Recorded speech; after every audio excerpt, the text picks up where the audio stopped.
నాకు తెలియదు కానీ అక్కయ్య ఎప్పుడు పిలుస్తూ ఉంటుంది. ఒక్కసారి రండి, ఒకసారి ఖచ్చితంగా వస్తాయి అక్కయ్య అని చెప్పాను. మొన్న రాలేకపోయాను.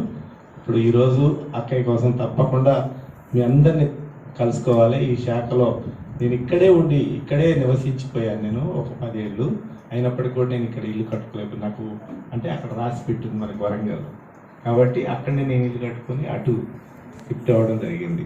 కానీ ఈ అక్కయ్యలు బ్రహ్మకుమారి శాఖ ముఖ్యంగా వారి ప్రయత్నం ఏంటంటే ప్రతి మనిషిలో మానవత్వాన్ని మేలుకొల్పాలి, జ్ఞాన జ్యోతులు వెలిగించాలి. ఆ జ్ఞాన జ్యోతులు అందరికీ వెలుగుబాట చూపించాలి. పరోపకారమే లక్ష్యముగా జీవితమును సాగించు,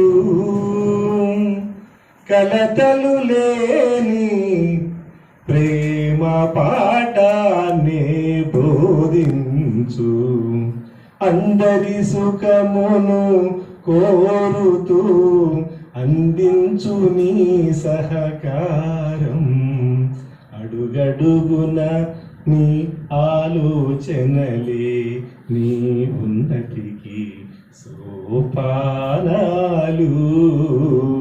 దీవించే మనసే మనిషికి అందం, అందరి దీవెనలే మనకు శుభదాయకం ఫలదాయకం. ఇక్కడ గొప్ప గొప్ప మేధావుల ముందర నేను మాట్లాడలేదు. ఎందుకంటే వారు ప్రపంచానికే అంటే ఎక్కడెక్కడ విదేశాల్లో ఉన్న విద్యార్థులంతా వారి చేతుల్లో ఉన్నారు. ఏదో మామూలుగా నీటి బిందువు లాంటి వాడిని నేను. ఇంకా చాలా సార్ అన్నట్టుగా ఎప్పుడు లెర్నింగ్ నేర్చుకోవట్లేదు. జీవితంలో అన్నీ నేర్చుకోవాలి, అన్ని దశల్లో అన్ని.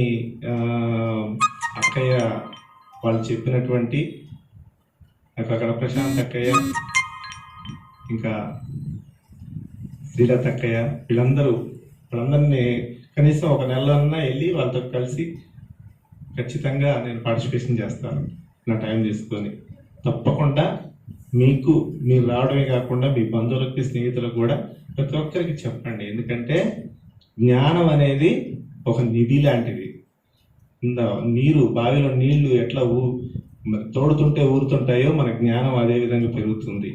అందుకే మరి ఈ న్యూ ఇయర్ అందరి జీవితాల్లో కొత్త వెలుగు తీసుకురావాలని కోరుకుంటూ, న్యూ ఇయర్ మీద ఒక చిన్న పాట నిన్న రాసి నేను యూట్యూబ్లో కూడా పోస్ట్ చేశాను. మీరు పాడమంటే పాడతాను.